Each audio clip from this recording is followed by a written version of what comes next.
యోహాను సువార్త 15వ అధ్యాయము.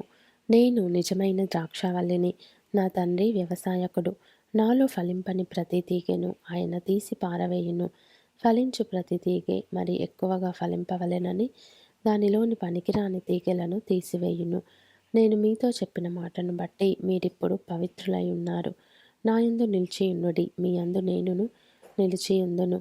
తీగె ద్రాక్షావల్లిలో నిలిచి ఉంటేనే గాని తనంతట తానే ఎలాగు ఫలింపదో అలాగే నా యందు నిలిచి ఉంటేనే కానీ మీరును ఫలింపరు. ద్రాక్షవల్లిని నేను, తీగెలు మీరు. ఎవడు నా యందు నిలిచియుండునో, నేను ఎవని యందు నిలిచియుందునో వాడు బహుగా ఫలించును. నాకు వేరుగా ఉండి మీరేమియో చేయలేరు. ఎవడైనను నా యందు నిలిచి ఉండని ఎడల వాడు తీగ వలె బయట పారవేయబడి ఎండిపోవును. మనుషులు అట్టి వాటిని పోగు చేసి అగ్నిలో పారవేతురు, అవి కాలిపోవును. నా యందు మీరును, మీ యందు నా మాటలను నిలిచి ఉండిన ఎడల మీకేది ఇష్టమో అడుగుడి, అది మీకు అనుగ్రహింపబడును. మీరు బహుగా ఫలించుట వలన నా తండ్రి మహిమపరచబడును. ఇందువలన మీరు నా శిష్యులగుదురు. తండ్రి నన్ను ఎలాగూ ప్రేమించెనో నేనును మిమ్మను అలాగూ ప్రేమించితిని. నా ప్రేమయందు నిలిచియుండుడి.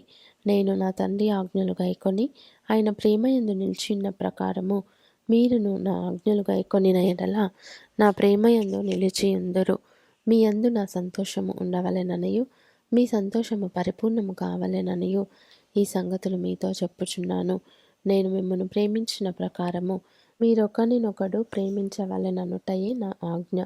తన స్నేహితుల కొరకు తన ప్రాణము పెట్టువాని కంటే ఎక్కువైన ప్రేమ గలవాడెవడునూ లేడు. నేను మీకు ఆజ్ఞాపించు వాటిని చేసిన ఎడల మీరు నా స్నేహితులై ఉందురు. దాసుడు తన యజమానుడు చేయు దానిని ఎరుగడు గనుక ఇక మిమ్మును దాసులని పిలవక స్నేహితులని పిలుచుచున్నాను. ఎందుకనగా నేను నా తండ్రి వలన వినిన సంగతులన్నిటినీ మీకు తెలియజేసి తిని. మీరు నన్ను ఏర్పరచుకొనలేదు.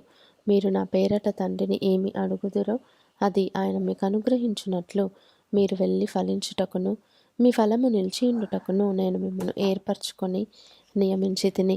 మీరు ఒకరినొకడు ప్రేమింపవలెనని ఈ సంగతులను మీకు ఆజ్ఞాపించుచున్నాను. లోకము మిమ్మను ద్వేషించిన ఎడల మీకంటే ముందుగా నన్ను ద్వేషించనని మీరెరుగుదురు. మీరు లోక సంబంధులైన ఎడల లోకము తన వారిని స్నేహించును. అయితే మీరు లోక సంబంధులు కారు, నేను మిమ్మను లోకంలో నుండి ఏర్పరచుకొంటిని. అందుచేతనే లోకము మిమ్మును ద్వేషించుచున్నది. దాసుడు తన యజమానుని కంటే గొప్పవాడు కాడని నేను మీతో చెప్పిన మాట జ్ఞాపకం చేసుకొనుడి. లోకులు నన్ను హింసించిన ఎడల మిమ్మును కూడా హింసింతురు. నా మాట గైకొనిన ఎడల మీ మాట కూడా గైకొందురు. అయితే వారు నన్ను పంపిన వానిని ఎరుగరు గనుక నా నామము నిమిత్తము వీటినన్నిటినీ మీకు చేయుదురు. నేను వచ్చి వారికి బోధింపకుండిన ఎడల వారికి పాపము లేకపోవును. ఇప్పుడైతే వారి పాపమునకు మిష లేదు. నన్ను ద్వేషించువాడు నా తండ్రిని కూడా ద్వేషించుచున్నాడు. ఎవడునూ చేయని క్రియలు నేను వారి మధ్య చేయకుండిన ఎడల వారికి పాపము లేకపోవును. ఇప్పుడైతే వారు నన్నును నా తండ్రిని చూచి ద్వేషించి ఉన్నారు. అయితే నన్ను నిర్హేతుకముగా ద్వేషించిరి అని వారి ధర్మశాస్త్రములో వ్రాయబడిన వాక్యము నెరవేరునట్లు ఈలాగూ జరిగెను. తండ్రి యొద్ద నుండి మీ యొద్దకు నేను పంపబోవు ఆదరణకర్త అనగా తండ్రి యొద్ద నుండి బయలుదేరు సత్యస్వరూపి అయిన ఆత్మ వచ్చినప్పుడు ఆయన నన్ను గూర్చి సాక్ష్యమిచ్చును.